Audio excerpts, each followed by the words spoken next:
यतिर गएर गोरु जस्तो देखेछ है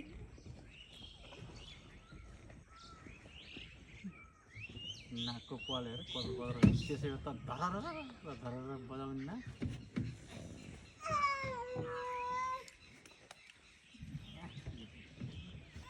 यो कराउनु भने त्यही नाक बजाउने हो यो कराउँ चाहिँ कराउनु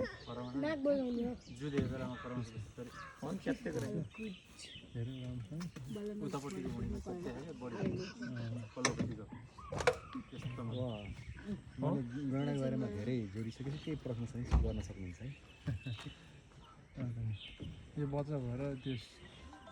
खाक सारो सिङ खाग यस्तो छ तपाईँले खाग देख्नु भएको छ नि तपाईँलाई केलाई पनि लाग्न सक्छ मेरो गाडी हो नि यसको मुख्य हतियार नै खाग हो कि लाग्न सक्छ मुख्य हतियार चाहिँ खाग हो अघि पनि यसको होइन है मेरो गाडी हो यसको यहाँ दारा हुन्छ दुईवटा ठुल्ठुलो दारा हुन्छ